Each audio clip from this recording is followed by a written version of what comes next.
आप सभी को मेरा नमस्कार। मेरा नाम अनिल कौशिक है और मैं राजकीय मॉडल संस्कृति वरिष्ठ माध्यमिक विद्यालय गांव सांगी रोहतक में गणित अध्यापक के पद पर कार्यरत हूं। प्यारे विद्यार्थियों, आइए आज हम चर्चा करते हैं छठी कक्षा के गणित विषय के भिन्न उप विषय पर। आप पिछली वीडियोज में पढ़ चुके हैं कि भिन्न किसे कहते हैं और किस प्रकार से हम भिन्न को दर्शाते हैं। आज हम चर्चा करेंगे कि संख्या रेखा पर भिन्नों को किस प्रकार दर्शाया जा सकता है। तो देखिए, हम एक एग्जाम्पल लेते हैं। ये हमारे सामने एक संख्या रेखा है।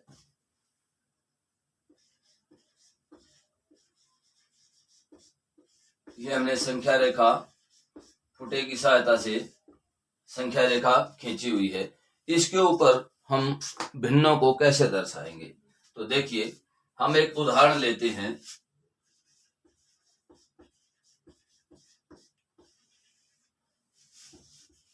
एक बटा दो, 3/2, 5/2 और 7/2 को हम कैसे संख्या रेखा पर दर्शाएंगे। तो सबसे पहले हमें संख्या रेखा पर कहीं भी 0 ले लेनी है, शून्य हमें ले लेना है, 0 ले लेनी है। उसके बाद हमें ये देखना है कि हमें जो भिन्न दिए हुए हैं उनका हर जो है वो समान है या अलग अलग है। तो एक ही समान हर वाले भिन्न एक संख्या रेखा पर दर्शाए जा सकते हैं। दर्शाए तो दूसरे भी जा सकते हैं, लेकिन वो आसान सिस्टम नहीं रहता, आसान नहीं रहता। अब यहाँ पर हम क्या करेंगे कि समान हर वाले जो भिन्न हैं उनको देखते हैं। यहाँ पर ये सभी जो भिन्न हैं वो समान हर वाले हैं। तो उसके बाद हम क्या करते हैं, शून्य लेने के बाद हमने संख्या रेखा को इस तरह से बनाया। फुटे की सहायता से हमने एक संख्या रेखा खींची और प्रकार की सहायता से हम इसके समान भाग करते हैं। जैसे हमने शून्य से शुरू किया और इस तरह से निशान लगाना शुरू कर देते हैं, इस तरह से, इस प्रकार से, और फिर इनको हम नाम देते चलेंगे। ये देखिए, ये हमने समान दूरी पर संख्या रेखा पर चिन्ह लगा लिए, निशान लगा लिए। अब क्या करते हैं, देखिए, हम हर को देखते हैं। हर क्या है, हमारे पास 2 है हर। तो हर 2 है तो हम क्या करेंगे, 0 यहां से शुरू है तो इसको हम 0/2 का रूप देंगे, 0/2। और यहां पर क्या हो जाएगा, 1/2। फिर यहां पर क्या हो जाएगा, 2/2। ये 3/2, 4/2 और 5/2 और 6/2 और इस तरह से ये 7/2। अब जहां पर भी पूर्णांक बनता है वहीं पर पूर्णांक लिख दीजिए।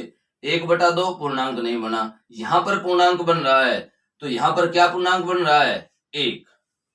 तो ये जो पॉइंट है ये क्या है, 1 के बराबर है।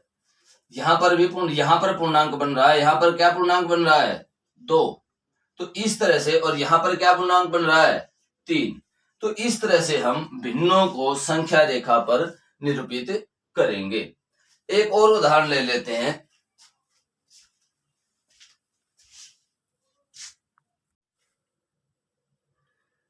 आइए अब उचित भिन्न, विषम भिन्न और मिश्रित भिन्न पर चर्चा करते हैं कि ये क्या होते हैं।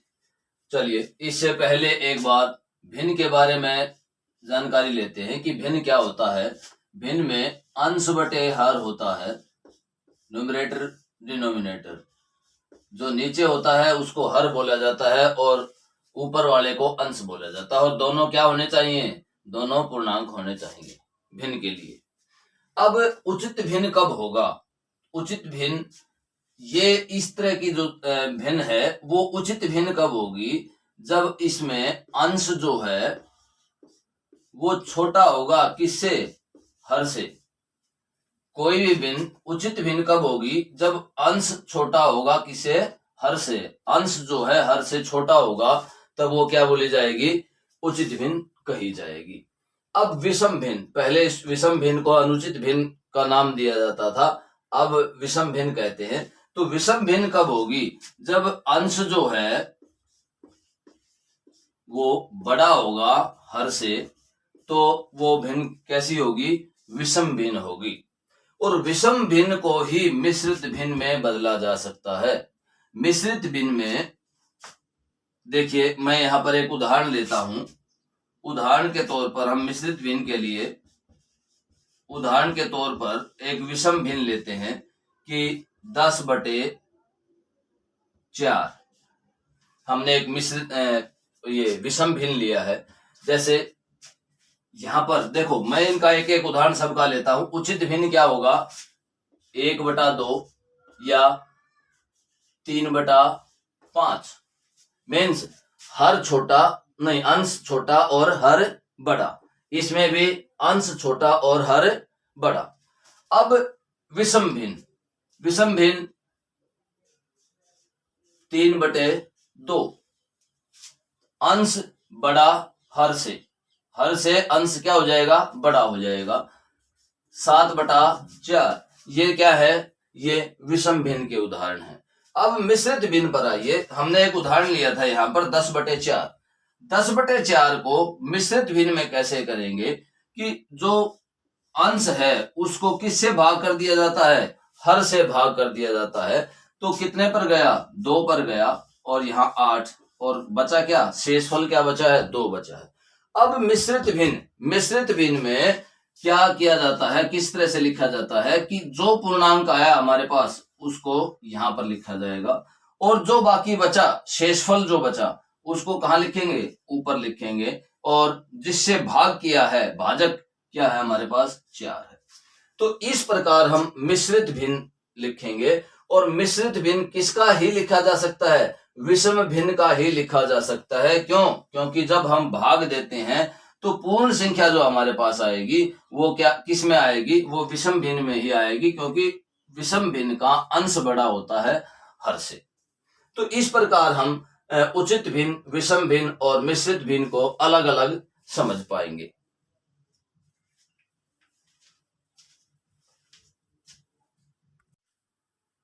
प्यारे विद्यार्थियों, आइए अब चर्चा करते हैं कि तुल्य भिन्न और भिन्न का सरलतम रूप क्या होता है। तो देखिए, तुल्य भिन्न क्या होते हैं, पहले इस पर चर्चा करते हैं कि कोई भी भिन्न है, कोई भी फ्रैक्शन है, उसको अगर आप दोनों को, अंश और हर को, किसी भी शून्येतर संख्या से, नॉन जीरो नंबर से गुणा कर देते हैं तो वो तुल्य भिन्न रहते हैं। जैसे हम एक उदाहरण लेते हैं यहाँ पर 3/2। 3/2 के तुल्य भिन्न हमें निकालने हैं। देखिए, मैं किसी भी नॉन जीरो नंबर से उसी नंबर से अंश को गुणा करता हूं और उसी नंबर से हर को गुणा करता हूं, तो देखिए क्या आ जाएगा? 15/10। अब अगर मैं इसी को ऊपर नीचे 2 से गुणा कर देता हूं तो क्या आ जाएगा? 30/20। अब ये सभी क्या है? 3 जो हमारे पास था, फिर हमारे पास आया 15/10, और फिर हमारे पास आया 30/20। ये सभी क्या है? ये सभी के सभी तुल्य भिन्न हैं, इक्विवेलेंट फ्रैक्शन है।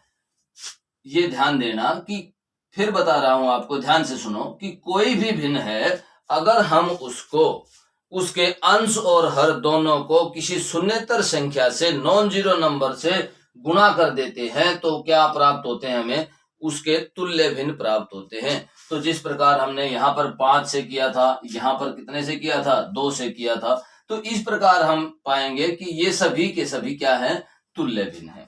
अब तुल्य भिन्न के बाद आइए कि भिन्न का सरलतम रूप क्या होता है। भिन्न के सरलतम रूप पर चर्चा करने के लिए हम इसी तुल्य भिन्न का ही प्रयोग करते हैं कि जो हमें दिए गए हैं। देखिए, 3/2 दिए क्या गए हैं? हमने जो निकाले हैं कि 3/2, 15/10 और 30/20 कि भिन्न का सरलतम रूप। तुल्य भिन्न के लिए तो हम क्या करते हैं? गुणा करते हैं किसी संख्या से, अंश और हर दोनों को एक ही समान संख्या से गुणा करते हैं।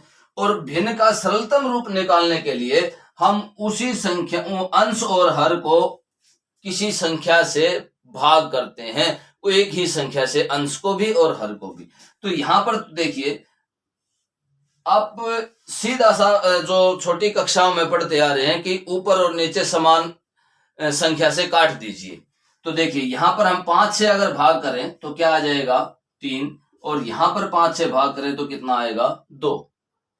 इसी तरह से अगर हम 30/20 का निकालें तो जैसे 10 से भाग करें तो यहाँ 2 आएगा और यहाँ भी क्या आएगा 3 आएगा। तो ये जो भिन्न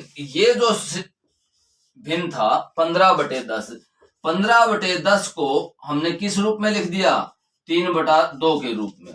तो 3/2 जो है वो भिन्न का सरलतम रूप है, simplest form of a fraction. तो 3/2 is the simplest form of a fraction. इसी तरह से जब हम 30/20 का लेंगे, 30/20 को हमने किस रूप में लिख दिया 3/2 के रूप में। तो ये भी क्या है 3/2 is the simplest form of 30/20।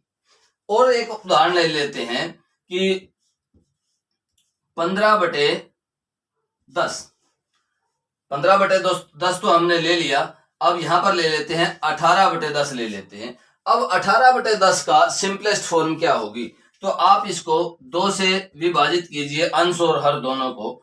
तो यहां पर 2 से करोगे तो 9 पर जाएगा, और यहां 2 से करोगे तो कितने पर जाएगा 5 पर।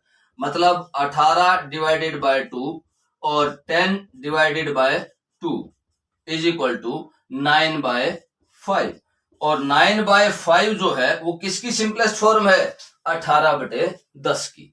18/10 की सरलतम रूप में जब हम लिखेंगे तो क्या लिखा जाएगा 9/5। तो इस तरह से हमने देखा कि तुल्य भिन्न कैसे प्राप्त किए जा सकते हैं और भिन्न का सरलतम रूप किस प्रकार निकाला जा सकता है।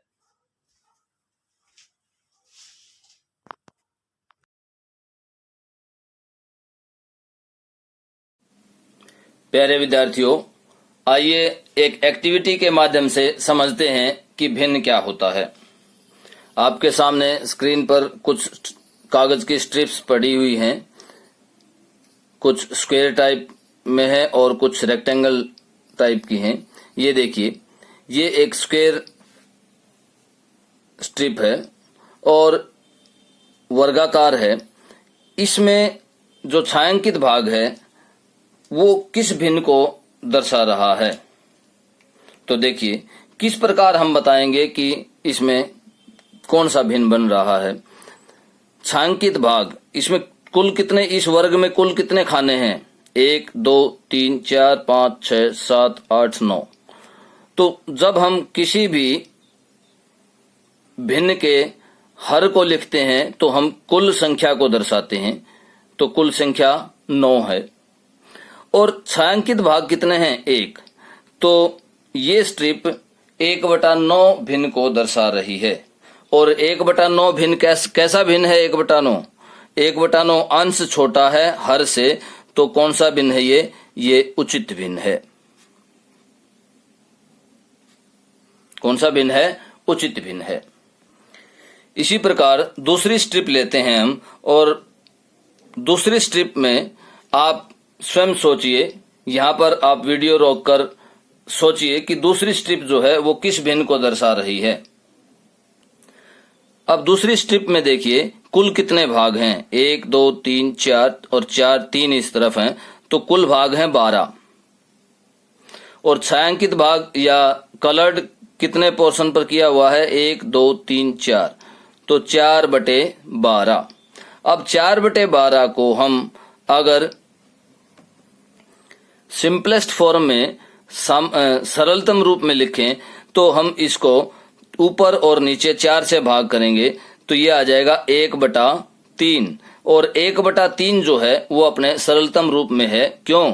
क्योंकि एक अंश और हर का जो HCF है, जो महत्तम समापवर्तक है, वो क्या है 1 है। ठीक इसी प्रकार आप इन दोनों स्ट्रिप्स के लिए फ्रैक्शन स्वयं निकालेंगे कि ये दोनों जो स्ट्रिप हैं अलग अलग निकालना है। इसका बड़ी स्ट्रिप जो है वो किस भिन्न को दर्शा रही है और छोटी स्ट्रिप किस भिन्न को दर्शा रही है, ये आप स्वयं करेंगे। आइए अब मिश्रित भिन्न की अवधारणा को समझते हैं। आपके सामने 3 स्ट्रिप दिखाई दे रही हैं। पहली स्ट्रिप कंप्लीट छायांकित है और ये 1 के रूप में लिखी जाएगी। उसके बाद दूसरी स्ट्रिप भी पूरी की पूरी छायांकित है। मान लिया ये 9 पार्ट हैं तो 9/9 1 आ जाएगा। इसके लिए भी भिन्न क्या होगा? 1 होगा, या 1/1 आप लगा सकते हैं।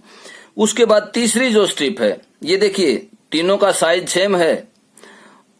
तीसरी स्ट्रिप क्या शो कर रही है? तीसरी स्ट्रिप 1/9 शो कर रही है कि छायांकित भाग 1 है और कुल भाग कितने हैं? 9 है। तो इस तरह से जब हम इसको देखेंगे तो ये आ जाएगा 2 + 1/9, और इसको मिश्रित भिन्न के रूप में हम किस प्रकार लिखते हैं? 2 सही 1/9। और मिश्रित भिन्न से जब हम विषम भिन्न अगर बनाना चाहें तो 9 दूनी 18 + 1, मतलब 9 × 2 + 1 क्या आ जाएगा? 9 दूनी 18 और 1 19, और बटे में क्या आएगा? 9, तो 19/9। तो इस तरह से यहाँ पर विषम भिन्न प्राप्त हुआ हमें। तो इस प्रकार हम एक्टिविटी के माध्यम से इन चीजों को, इन भिन्नों को अच्छी प्रकार से समझ सकते हैं।